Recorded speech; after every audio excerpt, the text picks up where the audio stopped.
Hello बच्चों, चलो ध्यान दो। देखो, कल के क्लास में हम लोग चैप्टर स्टार्ट किए थे कंपनियों के लेखे, और कंपनियों के बारे में मैंने बताया था आपको, और बारी है आज अंशों के निर्गमन चैप्टर के बारे में पढ़ने की। तो कल के बारे में बताया था, याद होगा आप लोगों को, एक बार रिवाइज कर देते हैं। कंपनी भी एक तरह का व्यापार होती है, परंतु वो अपने अंशधारियों से पृथक होती है, उसका पृथक वैधानिक अस्तित्व होता है। अंशधारी अलग होते हैं और व्यापार अलग होता है, समझ में आ गया। और व्यापार का जो मैनेजमेंट जनरली नॉर्मल व्यापार में क्या होता है, जो मालिक होते हैं वही व्यापार को क्या करता है, उसका प्रबंध करता है। लेकिन कंपनी में क्या होता है, मालिक अलग होता है, प्रबंध करने वाला कोई अलग होता है, ठीक है। और कंपनी का अपना एक वैधानिक उत्तराधिकार होता है, और वो एक कृत्रिम व्यक्ति की तरह होती है। और किससे बनी होती है, एक विधान से बनी होती है। किसके द्वारा निर्मित होती है, विधान के द्वारा। कंपनी के जो पूंजी होते हैं वो केवल एक पूंजी नहीं होती, बल्कि कंपनी की पूंजी को हम लोग क्या बोलते हैं, अंश पूंजी। क्यों? क्योंकि बहुत सारे अंशों में विभक्त होती है, इस वजह से उसको अंश पूंजी बोलते हैं।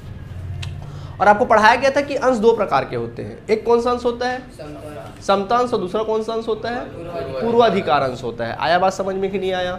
तो समता अंश व्यापार के रियल अंश होते हैं, असली अंशधारी होते हैं। समता अंश मतलब लाभ हुआ तो पूरा लाभ समता अंशधारियों का, हानि हुआ तो पूरा हानि समता अंशधारियों का। परंतु पूर्वाधिकार अंशधारियों को एक निश्चित प्रतिशत से क्या मिलता है, लाभ में हिस्सा मिलता है, लाभांश मिलता है उन लोगों को, न कम ना ज़्यादा, ठीक है। कभी लाभांश ना मिल पाए तो उस साल लाभांश नहीं मिल पाता है, उसके 1-2 साल बाद जब प्रॉफिट में चलेगा बिजनेस, तब उसको लाभांश मिलेगा। आपको जानकर आश्चर्य होगा कि भले अंश के दो प्रकार है, एक पूर्वाधिकार अंश और एक समता अंश, परंतु पूर्वाधिकार अंश कभी जीवन में जारी ही नहीं हुआ, इशू ही नहीं हुआ है, कभी प्रयोग में आई ही नहीं है। और 1984 में हमेशा के लिए इसको क्या कर दिया गया, समाप्त भी कर दिया गया। आया बात समझ में? ठीक है, चलिए ठीक है। तो आज क्वेश्चन बताएंगे आप लोग को, लेकिन कल मैंने बताया था अंशों के प्रकार के बारे में, समझ गए। आज बच्चों में बताने जा रहा हूं तुम लोग को अंश पूंजी के प्रकार के बारे में। किसके बारे में? अंश पूंजी के प्रकार देखेंगे। किसके प्रकार सिखा रहा हूं मैं तुम लोग को आज? अंश पूंजी के प्रकार। क्या होता है अंश पूंजी, समझो। अंश पूंजी का मतलब क्या होता है, जैसे 1 लाख अंश है आपके व्यापार में, कितने अंश आपके कंपनी में? 1 लाख अंश। अपने आप को कंपनी समझना, ये चैप्टर पढ़ोगे ना, कैरेक्टर में ढल जाओ और अपने आप को कंपनी समझो, ठीक। तो एक कंपनी में 1 लाख अंश थे और एक अंश का कीमत 10 रुपये है। तो 1 लाख लोगों से आपने 10 रुपये लिया, कितना पैसा आ गया आपके पास? 10 लाख रुपए आ गया। इसी को कहेंगे अंश पूंजी। इसी को क्या कहेंगे हम लोग? अंश पूंजी। तो आज अंश पूंजी के प्रकार के बारे में देखने वाले हैं। आई बात समझ में? ठीक है, अब समझो। अंश पूंजी के प्रकार में सबसे पहला अंश पूंजी होता है अधिकृत अंश पूंजी। क्या होता है? अधिकृत अंश पूंजी। अधिकृत अंश पूंजी, या इंग्लिश में इसको बोलते हैं ऑथराइज्ड शेयर कैपिटल। अधिकृत अंश पूंजी। अधिकृत अंश पूंजी का मतलब क्या होता है? देखो, आप हो कंपनी, और आपको जैसे मान लीजिए आप कंपनी हो, और आपकी कंपनी में कुल मिला के कितने अंश थे? 1 लाख अंश है, 10 रुपये वाले 10 लाख के अंश है। तो अगर आप कंपनी, तो सवाल उठता है ये अंशों को आपको बेचना है, तो ये बेचते कहाँ है, कैसे बेचते? सवाल मन में उठेगा कि हम कहाँ पर बेचेंगे इसको। जैसे आपके पास अगर टमाटर या आलू है, उसको बेचना चाहते हो तो कहाँ पे बेचोगे? बाजार में ले जाके बेचोगे। वैसे ही जब आपके पास अंश है और अंश को आपको क्या करना है, बेचना है, तो उसको भी बाजार ले जाना पड़ेगा। और उस बाजार को अपन क्या बोलते हैं? शेयर बाजार। क्या बोलते हैं? शेयर बाजार। स्टॉक एक्सचेंज मार्केट बोलते हैं। स्टॉक एक्सचेंज यानी कि विनिमय, स्टॉक विनिमय, स्कंद विनिमय, स्टॉक एक्सचेंज यानी स्कंद विनिमय बाजार। उस बाजार पे आपको क्या करना पड़ेगा, जाके जमा वहाँ बेचना पड़ेगा। तो पहले भाई उस बाजार में अगर आपको जानना, तो पहले अपना रजिस्ट्रेशन कराना पड़ेगा, अपनी कंपनी को वहाँ पंजीकृत कराना पड़ेगा। तो वहाँ फॉर्म में लिखना पड़ेगा कि आपकी अधिकृत पूंजी क्या होगी। तो वहाँ पंजीकृत कराए, उस बाजार में आपने शेयर बाजार में अपने आप को पंजीकृत कराया, अपनी कंपनी को, और वहाँ पर अपनी पूंजी को अधिकृत कराओगे। तो मान लीजिए आपने अधिकृत कराया 1 लाख अंश पूंजी, आपने अधिकृत कराया 10 लाख रुपए की। इसका मतलब समझे, आप अपने व्यापार के पूरे जीवन काल में, क्या बोल रहा हूँ मैं, व्यापार के पूरे जीवन काल में 1 लाख अंश से ज्यादा जारी नहीं कर सकते। 1 लाख अंश से ज्यादा जारी नहीं कर सकते। इसको बोलते हैं अधिकृत पूंजी। जितना आपने शेयर बाजार में क्या कराया है, अपने अंश पूंजी को अधिकृत कराया है। क्या कराया है?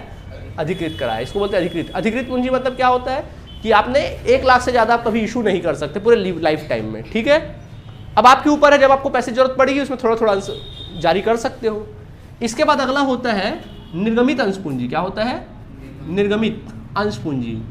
सर, निर्गमित अंश पूंजी का मतलब क्या होता है? देखो, आप शेयर बाजार गए और शेयर बाजार में आपने अपने 1 लाख अंशों को क्या करा लिया, रजिस्ट्रेशन करा लिया, अधिकृत करा लिया, ठीक है। अब आप व्यापार शुरू कर रहे हो, आपको पैसे की आवश्यकता है, तो क्या पूरा 1 लाख आप इशू कर दोगे, जारी कर दोगे? नहीं। आपने क्या किया, उस 1 लाख में से क्या किया, मान लीजिए 20,000 अंश, कितने अंश? 20,000 अंश जनता में क्या कर दिया, निर्गमित कर दिया, जनता में निर्गमित कर दिया, और 10 रुपये जनता से मांग लिया। मतलब आपने जारी कितना किया, 20,000, यानी 2 लाख रुपए भी आपने अंश पूंजी के रूप में लिया। भले आपकी अंश पूंजी 10 लाख है, परंतु अभी आपने रोकड़ में कितना पाया, आपने बेचा कितना है। आपकी टोकरी में 1 लाख फल थे, 1 लाख सेब थे, लेकिन उसमें से अभी आपने बेचने के लिए कितना निकाला अपने गोदाम से। चलो गोदाम में था, आपके गोदाम में 1 लाख फल थे, उसमें से बेचने के लिए कितना फल निकाल रहे हो, बस वही चीज़ है। अभी बेचने के लिए आप कितना निकाले, इसको बोलते हैं निर्गमित अंश पूंजी। जितना आपने बेचने के लिए निकाला है, क्या बोलेंगे, निर्गमित अंश पूंजी। आया बात समझ में कि नहीं आया। तो देखो ये क्या था, अधिकृत अंश पूंजी मैंने एक एग्जाम्पल देके बताया है, और ये है निर्गमित अंश पूंजी, जनता में निर्गमन किया, तो इसको बोलते हैं निर्गमित अंश पूंजी। समझ में आया निर्गमित अंश पूंजी का मतलब। इसके बाद बच्चों बारी आती है, निर्गमित अंश पूंजी के बाद बारी आती है प्रार्थित अंश पूंजी। क्या बोलते हैं, प्रार्थित अंश पूंजी। प्रार्थित का मतलब होता है जो मांगी गई है, क्या की गई है, मांगी गई अंश पूंजी, इसको बोल सकते हैं मांगी गई अंश पूंजी, प्रार्थित अंश पूंजी। देखो यार, मार्केट में आपने बेचने कितना निकले थे, 20,000 बेचने निकले थे 20,000, ठीक है, लेकिन भैया 20,000 बिक जाएगा ऐसा जरूरी है क्या। मान लीजिए मांगने वाले आ गए, केवल 18,000 अंश ही क्या हुआ हमारा बिका। मांगने वाले कितने आए, हमने 20,000 बेचने के लिए निकाला, हमने पोस्ट निकाला 20,000, हमने 20,000 अंश निकाला बेचने के लिए, लेकिन अप्लाइड कितने लोग किए, 18,000, तो कितना दोगे 18 ही, तो 18,000 को क्या बोलेंगे, प्रार्थिक पूंजी। या ऐसा भी हो सकता है कि 20,000 आपने क्या किया था, निर्गमित किया था, पूरा 20,000 भी मांग लिया गया, तो प्रार्थिक पूंजी क्या हो जाएगा, 20,000। समझ में आ गया कि नहीं आ गया, ठीक है। और एक होता है अप्रार्थित पूंजी, अंश पूंजी, अप्रार्थित अंश पूंजी। इसका सही टेक्निकल वर्ड देखेंगे, दिखाओ बुक दिखाओ। इसको इंग्लिश में हम लोग बोलते हैं अनसब्सक्राइब शेयर कैपिटल, इंग्लिश में इसको कहेंगे अनसब्सक्राइब शेयर कैपिटल बोलेंगे। हाँ, प्रार्थित याची गई अयाचित पूंजी बोलेंगे, क्या बोलेंगे इसको, इसको याचित, प्रार्थित भी बोल सकते हैं, या फिर इसको याचित भी बोल सकते हैं, या फिर क्या बोल सकते हो, याचित अंश पूंजी बोल सकते हो। और नंबर 4 अयाचित अंश पूंजी, अयाचित अंश पूंजी, या फिर अप्रार्थित अंश पूंजी, जो मांगी नहीं गई, जो क्या की गई, मांगी नहीं गई। समझ में आ गया कि नहीं आ गया। तो बताओ, मार्केट में बेचने निकले 20,000, मांगने वाले कितने आ गए, कितना नहीं मांगे, उसको बोलेंगे अयाचित या अंश पूंजी। क्या बोलेंगे, अयाचित अंश पूंजी। समझ में आ गया कि नहीं आ गया। इसके बाद अगला होता है प्रदत्त अंश पूंजी। क्या होता है, प्रदत्त या फिर चुकता अंश पूंजी। क्या बोलेंगे, चुकता अंश पूंजी। देखो क्या होती, कंपनी कई बार क्या करती है, जैसे एक कंपनी का अंश कितना है, 10 रुपये है, तो कंपनी 10 रुपये को इकट्ठे वसूल नहीं करती, कई बार कंपनी क्या करती है, इसको किस्तों में वसूल करती है। तो मान लो कंपनी ने अभी तक किस्तों में इसमें 6 रुपये ही वसूल किया। कितना वसूल किया, जैसे मान लीजिए 20,000 अंशों में, सपोज 20,000 अंशों में 20,000 मांगे भी गए थे, 20,000 अंशों में 6 रुपये ही वसूल किए हैं, तो कितना पैसा आया आपके पास, 1,20,000 रुपये आपके पास आया है। इसको बोलेंगे चुकता अंश पूंजी, जो रोकड़ा में पैसे मिला है आपको। भाई आपने बेचा जरूर है, लेकिन पैसा कितना मिला है, भाई आपने 20,000 अंश बेच दिया मार्केट में, लेकिन भाई पैसा कितना मिला है, मतलब 6 रुपये के रेट से मिला है, तो उसको क्या बोलेंगे, प्रदत्त या फिर चुकता अंश पूंजी, जो क्या हुआ है, मिला आपको है। आया बात समझ में कि नहीं आई, कोई दिक्कत। और जो 4 रुपये है वो भी चुकता अंश पूंजी नहीं है, उसको अयाचित भी बोल सकते हैं। क्या बोल सकते हैं, अयाचित भी बोल सकते हैं जनरली, ठीक है। तो ये होता है चुकता अंश पूंजी। कोई दिक्कत इसमें आप लोगों को, ये हुआ कौन सा पूंजी, चुकता अंश पूंजी। बाकी स्थायी पूंजी तो अलग चीज़ है। अब स्थायी पूंजी जब लिखा है तो बता ही दे रहा हूँ भाई, वैसे उतना जरूरी नहीं है इसका, ये स्थायी पूंजी है, थोड़ा हट के बात है, ये कंपनी से उतना रिलेट नहीं कर रहा है इस बात को, बस हट के बात है। चलो एक बात बता दे रहा हूँ, स्थायी पूंजी का मतलब क्या होता है। स्थायी पूंजी का मतलब आपके व्यापार की स्थायी संपत्तियाँ, जैसे भूमि, भवन, प्लांट, मशीनरी, आपके व्यापार की स्थायी संपत्ति है ना, उसको स्थायी संपत्ति बोलेंगे, ठीक है। इसके अलावा आपके बुक में लिखा है यहाँ पर कार्यशील अंश पूंजी, कार्यशील पूंजी, अंश पूंजी नहीं, कार्यशील पूंजी। कार्यशील पूंजी का मतलब क्या होता है, देखो व्यापार में पैसे की जरूरत पड़ती ना। देखो यार सुनो, जैसे व्यापार में भूमि खरीदना है, प्लांट खरीदना, मशीनरी खरीदना है, तो वो पैसा कहाँ से आता है, जैसे अंश पूंजी हम लोग निर्गमित करते हैं, बड़े बड़े लोन लेते हैं, है ना, तो वहाँ से अपने पास पैसा आ जाता है, उससे पर बड़े बड़े प्लांट मशीनरी खरीद लेते हैं। क्या पैसे का नीड खत्म हो जाता है फिर, भाई व्यापार को चलाते हो तो व्यापार को वर्करों को सैलरी देना है, मजदूरों को मजदूरी देना है, आपको व्यापार के लिए कच्चा माल खरीदना है, भाड़ा वगैरह देना है, इलेक्ट्रिसिटी बिल पे करना है, दुनिया भर के व्यापार के महीने भर के खर्चे, डेली के खर्चे चलते कि नहीं चलते हैं। तो डेली के खर्चे कहाँ से मैनेज होंगे, तो बच्चों डेली के खर्चे कहाँ से मैनेज होते हैं, कार्यशील पूंजी से। कार्यशील जो रेगुलर खर्चे होते हैं वो कार्यशील पूंजी से मैनेज होते हैं, उसको कार्यशील पूंजी बोलते हैं। ये हटकर है, ये अंश पूंजी से हटके है ना, दोनों हटके, इसको अलग अलग से मैं हाईलाइट कर देता हूँ, हटके है, ठीक है, दोनों अलग चीज़ है। अब लास्ट आता है तुम्हारा सबसे important, and that is your संचित पूंजी। क्या बोलेंगे, संचित पूंजी। क्या होता है संचित पूंजी, एग्जाम में 2 नंबर में लिखने को भी आ जाता है, ये सुन लो क्या लिखा संचित पूंजी के बारे में। तो देखो संचित पूंजी का मतलब क्या होता है। देखिए मान लीजिए मैं एग्जांपल दे रहा हूँ, मान लो मैं कंपनी हूँ, ठीक है, मैंने अपनी कंपनी के 20,000 अंश क्या किए, जनता में निर्गमित किए। 20,000 अंश याचित भी हुए हैं और बाकायदा पेमेंट भी हुआ है, ठीक है। तो मान लीजिए 20,000 अंश है और मैंने 10 रुपये पर 20,000 अंशों पर क्या किया, पैसा वसूल भी किया। मान लीजिए 10 रुपये पूरा पैसा वसूल भी किया मैंने, ठीक है, पैसा वसूल भी किया। क्या ये पैसा मैं कभी वापस करूँगा अपने अंशधारियों को? कभी वापस नहीं करूँ। कल सिखाया था कि एक बार कंपनी अगर अंश निर्गमित कर देती है तो उसका पैसा कभी रिफंड नहीं करती। एक ही शर्त पर रिफंड करती कंपनी पैसा। कब रिफंड करेगी? जब कंपनी बंद होती है। जब कंपनी क्या होती है, बंद होती है, तभी पैसे का क्या किया जाता है, रिफंड किया जाता है। जब कंपनी हमेशा हमेशा के लिए क्या होती है, बंद होती है। तो जब कंपनी बंद होती है तो पैसा वापस करना है। और जनरली बंद कंपनी कोई बंद किन परिस्थितियों में हो सकती बताओ? हाँ बिल्कुल, जब दिवालिया घोषित हो। भाई कोई भी चीज़ अच्छा चल रहा हो कभी बंद थोड़ी ना होगा। सीधी सी बात है, बंद तभी किया जाएगा जब वो हानि पे चल रही होगी, दिवालिया घोषित कर दिया गया होगा, तभी वो कंपनी क्या होगी, बंद होगी। तब उस समय कंपनी के अंशधारियों को क्या देना है, पैसा क्या करना पड़ेगा, लौटाना पड़ेगा। समझ में आ गया कि नहीं आ गया? ठीक है। अब जैसे मैं एग्जांपल दे रहा हूँ, जैसे मान लो मैंने 10 रुपये तक अंश मांगे, ठीक है, तो इसमें से क्या हुआ, 10 रुपये के रेट से मैंने अंश मांगा तो 20,000 में से 19,000 लोगों ने पूरा पैसा दिया, 19,000 अंशधारियों ने मुझे पूरा पैसा दिया, ठीक है। लेकिन उसमें से 1,000 अंशधारियों ने मुझे 1 रुपये के रेट से पैसा नहीं दिया। सिर्फ कितने रुपए के रेट से पैसा नहीं दिया है, 1 रुपये के रेट से 2,000 रुपये भर नहीं दिया है 1,000 अंशधारियों ने, बाकी पूरा पैसा दिया है। 19,000 वाले ने तो पूरा 10 रुपये के रेट से पैसा दिया, पूरा पैसा दिया मेरे को। लेकिन जो 1,000 अंशधारी थे इन्होंने क्या किया, मुझे आखिरी का पैसा जो 1 रुपये के रेट से था, यानी कि इनका 2,000 रुपये मुझे पैसा नहीं मिला है। मैंने मांगा जरूर था परंतु इन्होंने पैसा क्या किया है, नहीं दिया है।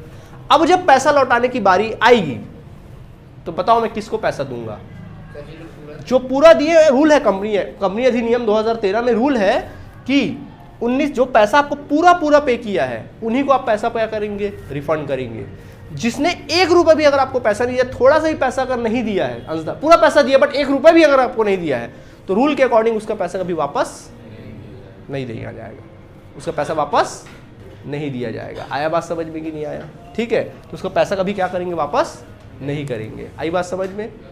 ठीक है। अब यहीं पे कंपनी दाव खेलती है। कंपनी क्या करती पता है तुम लोग को?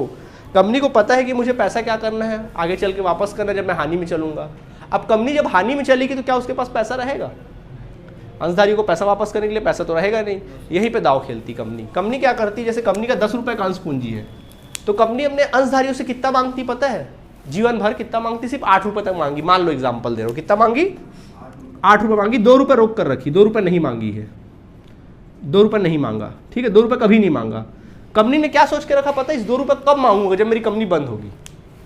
मतलब 8 रुपये तक कंपनी से अंशों पर पैसा क्या करेगी, वसूल करेगी, और 2 रुपये कंपनी रोक के रखेगी। और क्या सोच के रोक के रखेगी, जब मेरी कंपनी बंद होगी तब उस कंपनी को पैसे की आवश्यकता होगी, तब कंपनी 2 रुपये क्या करेगी, मांगेगी, रोक के रखेगी। समझ में आ गया कि नहीं आ गया?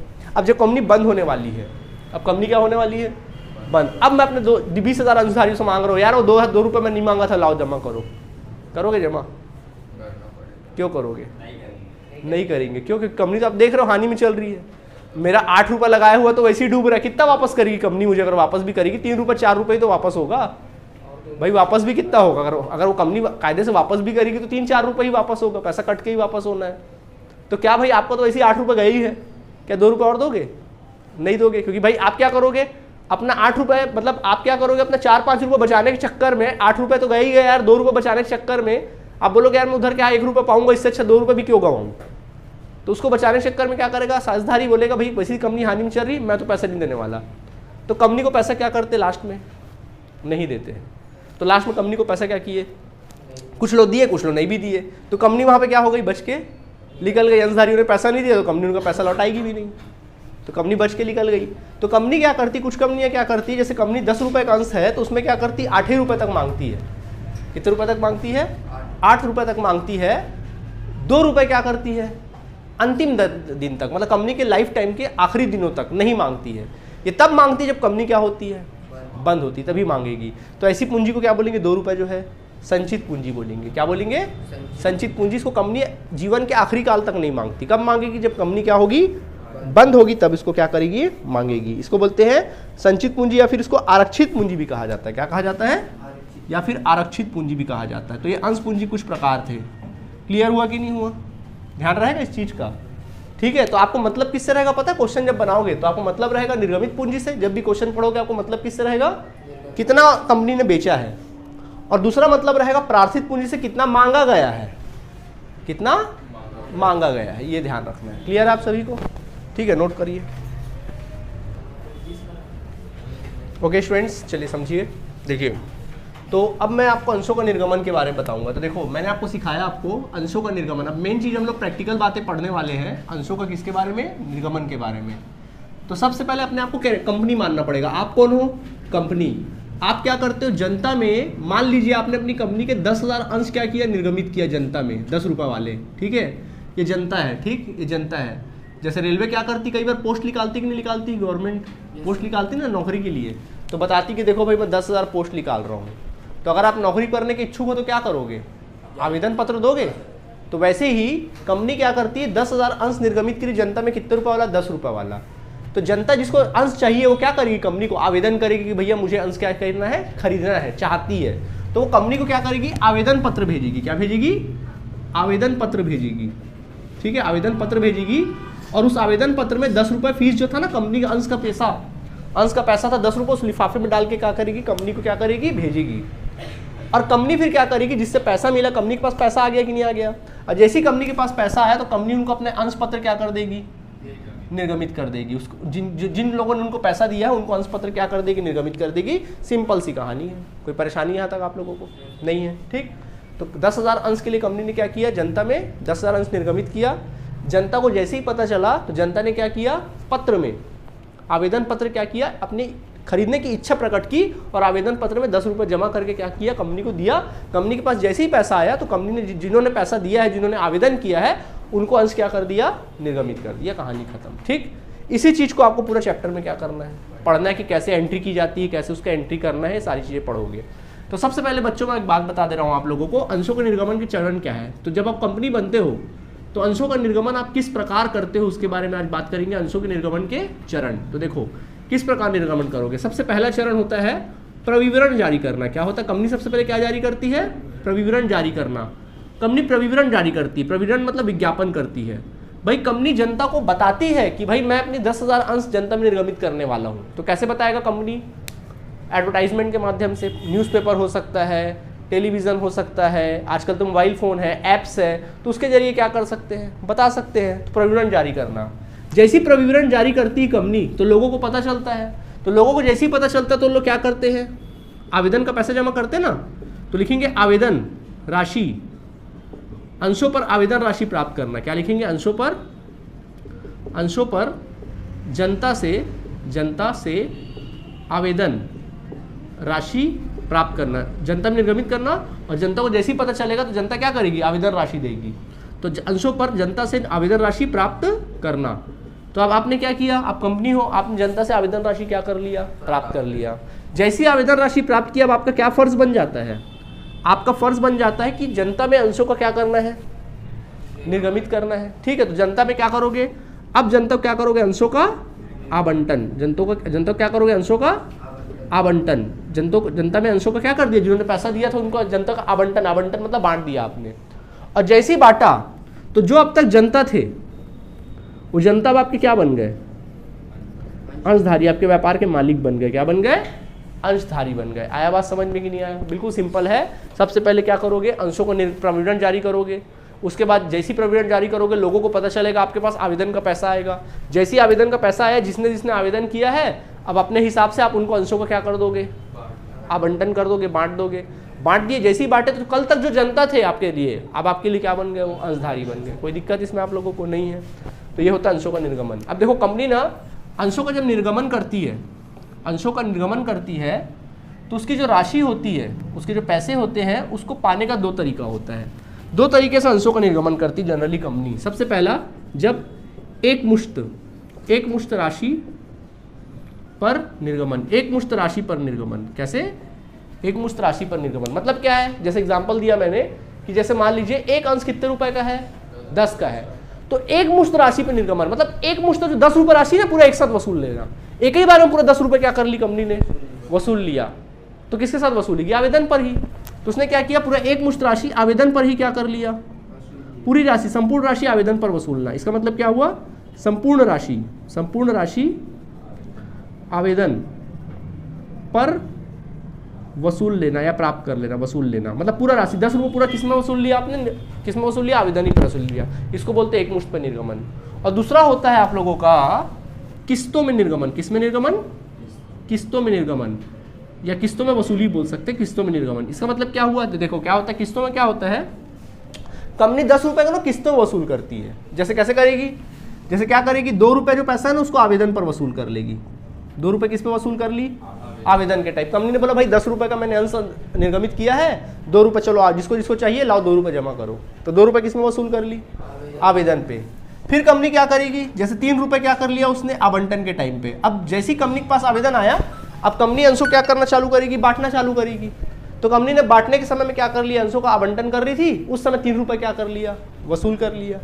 अब बाकी बचा पैसा याचना कर लेगी, याचना मतलब कॉल करना, मांगना। बाकी जैसे 2 रुपये बचा वो याचना कर ली, और 3 रुपये को अंतिम याचना पे, प्रथम याचना बोलेंगे इसको। और बाकी का बचा पैसा 3 रुपये किसमें वसूल कर लिए, अब वो अंतिम द्वितीय चलते रहेगा, ठीक है, अंतिम द्वितीय तृतीय वो चलते रहेगा। तो देखो इस प्रकार कंपनी ने पूरा 10 रुपये वसूल लिया कि नहीं वसूल लिया। तो कंपनी के पास 2 ऑप्शन है, या तो एक साथ पैसा वसूल ले पूरा 10 रुपये को, या फिर क्या करे किस्तों में वसूले। आया बात समझ में, सीखना हमको क्या है दोनों, कोई दिक्कत, कोई परेशानी, कुछ पूछना है प्लीज नोट करिए। देखो अब मैं आपको समझाता हूँ एक मुश्त राशि। पहला कंडीशन क्या बताऊंगा, जब एक मुश्त राशि पर अंशों का निर्गमन करोगे, एक मुश्त यानी पूरा 10 रुपये एक साथ क्या कर लोगे, वसूल कर लोगे, तो ठीक है। अब देखो इसकी एंट्री क्या होती है, जब एक मुश्त राशि एक साथ वसूल करते हो तो क्या एंट्री होती है, ठीक है। तो इसको एग्जाम्पल देके समझाऊँ तुम लोगों को मैं, तो ज़्यादा अच्छे समझ में आएगा। तो देखो जैसे मैं एग्जाम्पल देके समझाता हूँ, जैसे मान लीजिए एक कंपनी है एक्स लिमिटेड नाम की कंपनी थी, इसने जनता में 10,000 अंश जनता में निर्गमित किए। 10,000 अंश जनता में क्या किए, निर्गमित किए। 10,000 अंश, 10 रुपये वाले 10,000 अंश, मैं बोल रहा हूँ 10 रुपये वाले 10,000 अंश जनता में क्या किए, निर्गमित करिए कि ये समस्त राशि एक मुश्त प्राप्त किया। समस्त राशि एक मुश्त क्या कर लिए, प्राप्त भी कर लिए, ठीक है।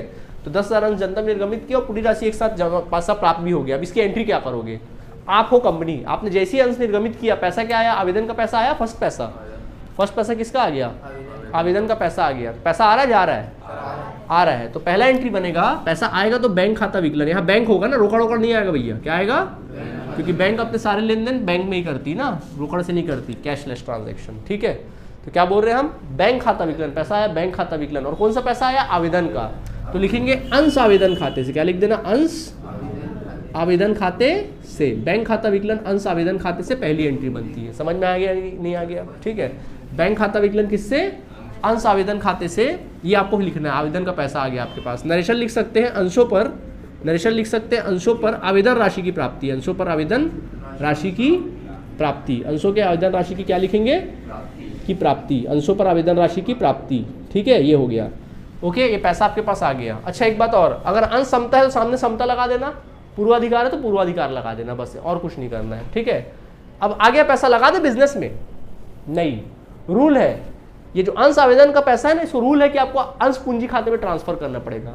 जब तक उसमें ट्रांसफर नहीं करोगे तब तक इस पैसे को आप बिजनेस में नहीं लगा सकते। रूल है भैया, रूल को पालन करना पड़ेगा, सारा काम एक्ट से होता है, रूल से होता है। तो ये आवेदन का पैसा निकालो और कहाँ डालो, अंश पूंजी खाते में। तो यहाँ से पैसा निकालोगे, क्या एंट्री बनेगा, अगला एंट्री, अंश आवेदन खाता विकलन,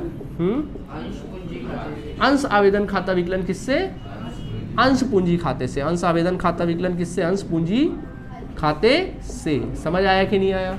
नरेशन लिख सकते हो अंश, नरेशन लिखना अंश आवेदन खाते का अंश पूंजी खाते में हस्तांतरण, अंश पूंजी खाते में क्या लिख देंगे, हस्तांतरण, ठीक है। अब सवाल उठेगा सर अमाउंट कैसे फिल करेंगे, तो देखो अमाउंट कैसे फिल करोगे, जब पैसा वसूल करोगे आवेदन पर तो पैसा आएगा कि जाएगा, आएगा।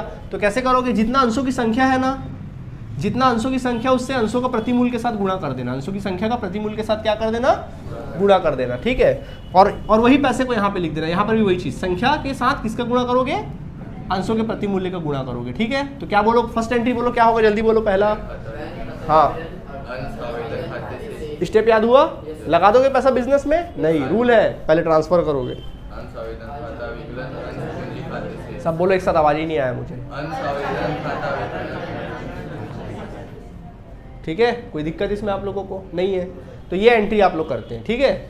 या फिर आपके पास एक चॉइस भी है, या तो डबल एंट्री करो या फिर सिंगल एंट्री भी कर सकते हो। देखो ना, एक बार क्या हो रहा है, अंश आवेदन खाता खुल रहा है और एक बार क्या हो जा रहा है, तो सीधा बचा क्या, बैंक खाता विकलन अंश पूंजी खाते से। तो सीधा एंट्री लिख सकते हो, बैंक खाता विकलन, सीधा पैसा वसूल करो और डायरेक्ट कौन से पतीले में डाल दो, अंश पूंजी खाते वाले बर्तन में डाल दो डायरेक्ट। तो अंश पूंजी खाते से कहाँ भैया आवेदन में डालोगे, फिर पूंजी मिल फिर उसको आवेदन से निकाल के पूंजी में डालोगे, डायरेक्ट ट्रांसफर कर दो। तो बैंक खाता विकलन किससे, अंश पूंजी खाते से। अमाउंट कैसे फिल करोगे, अंशों की संख्या का गुणा कर दोगे किसके साथ, अंशों के प्रति मूल्य के साथ। कहानी खत्म। समझ में आ गया कि नहीं आ गया? नरेशन लिख सकते हैं सम मूल्य पर, नरेशन लिख सकते हो यहाँ सम मूल्य पर अंशों का निर्गमन, बात नहीं। सम मूल्य पर अंशों का क्या कर सकते हैं, निर्गमन। नहीं आया समझ में? कोई दिक्कत इसमें आप लोगों को है तो बोलो जल्दी से। नहीं है? अच्छा ठीक है, अभी एग्जाम्पल नोट मत करना, अभी फिलहाल जर्नल एंट्री नोट करो, फिर आपको एग्जाम्पल कराता हूँ। जल्दी जर्नल एंट्री नोट करो। ओके, तो देखो अब ये एंट्री लिख लिया आप लोगों ने, एक मुश्त राशि वाला। समझ में आ गया? ज़्यादा बेटर कौन सा लगा, दो डबल वाला करोगे सिंगल वाला करोगे? गलत जवाब। डबल करना तब नंबर मिलेगा, और सीखना दोनों है ना, दोनों काम आएगा समय समय पर, दोनों काम आएगा। अभी तो फिलहाल डबल ही वाला करना है तुम लोगों को, ठीक है। चलो अभी एक एग्जांपल देके समझाते हैं। जैसे कि मैंने बोला एक एग्जांपल देते हैं आप लोग को। सबका ध्यान बोर्ड की तरफ देखिए क्या लिखा है बच्चों। लिखा है कि एक कंपनी ने 10 रुपये वाले 10,000 अंश जनता में निर्गमित किए और सारी राशि एक मुश्त क्या हो गई, प्राप्त हो गई। तो बोलो आप कंपनी हो, आपने 10,000 अंश जनता में निर्गमित किए, बोलो पैसा आया कि गया? आया। बोलो क्या एंट्री बनेगा, फर्स्ट एंट्री बोलो, क्योंकि अंश का पैसा, आवेदन का पैसा आपने वसूल किया, ठीक है। तो क्या एंट्री बनेगा? तो इधर देखो अमाउंट कैसे फिल करोगे, बताओ कितना अंश निर्गमित किए थे? तो 10,000 के भाव से 10 रुपए के हिसाब से पैसा आया कि नहीं आया? मैंने बोला ना अंशों की संख्या के से उसके प्रति मूल्य का गुणा कर दो। कितना पैसा आया बोलो, 1 लाख रुपए। तो 1 लाख रुपए विकलन में और 1 लाख रुपए समाकलन में डाल देना, और यही पैसे को ट्रांसफर करोगे तो क्या एंट्री करोगे बोलो? कितना रुपया? 1 लाख रुपए और कितना? 1 लाख रुपए। क्वेश्चन बन के तैयार। यहाँ पर भी सेम रहेगा, वैसी संख्या के साथ गुणा कर देना, 1 लाख रुपए और 1 लाख रुपए। समझ आया कि नहीं आया? बाकायदा कॉलम बना के करोगे, बाकायदा कॉलम बना करोगे। अभी होमवर्क दो, बना के लाओगे? चलो होमवर्क देते हैं हम आपको, ठीक है। जैसे मान लीजिए होमवर्क देते हैं, मैं कहता हूँ वाई लिमिटेड कंपनी द्वारा 20 रुपये वाले 20,000 समतांश, देखो समतांश लिखा है ना, तो फिर वहाँ जब भी एंट्री करोगे वहाँ अंश के जगह समतांश आवेदन खाता लिख देना, अंश के जगह समतांश लिख देना, अंश के आगे समता लिख देना। तो एक कंपनी द्वारा 20 रुपये वाले 20,000 समतांश जनता में निर्गमित किए, समस्त राशि सभी राशि एक मुश्त प्राप्त हो गई। दोनों मेथड से बना के लाना, समझ गए? एक और क्वेश्चन देते हैं। जेड लिमिटेड नाम की कंपनी थी, उसने 50 रुपये वाले 40,000 5% पूर्वाधिकार अंश, नाम है ना इसका 5%, बस नाम के आगे 5% लिख देना। 5% का कोई प्रयोग नहीं होगा यहाँ पे, सिर्फ नाम है उसका 5%। तो जब एंट्री करो क्या करोगे, बैंक खाता विकलन 5% पूर्वाधिकार अंश आवेदन खाते से, बस इतना लिख देना, बाकी कहीं 5% का कोई प्रयोग नहीं होगा, ठीक है। मल्टीप्लाई करना 50,000 × 40, ठीक है। तो 50 रुपये वाले 40,000 5% पूर्वाधिकार अंश जनता में निर्गमित किए, सभी राशि एक मुश्त प्राप्त हो गया ना। और एक दूं, चलो एक और देते हैं। ए लिमिटेड नाम की कंपनी थी, जिसने 100 रुपये वाले 10,000 समता अंश निर्गमित किए, सभी राशि एक मुश्त प्राप्त हुए, सभी राशि एक मुश्त प्राप्त की गई। 3 क्वेश्चन है, बना के लाना, दोनों मेथड से बना के लाओगे, पहला वाला भी दूसरा वाला भी, बाकायदा कॉलम बना के, ठीक है। चलिए थैंक यू बच्चों, आज इतना काफ़ी है, बाकी कल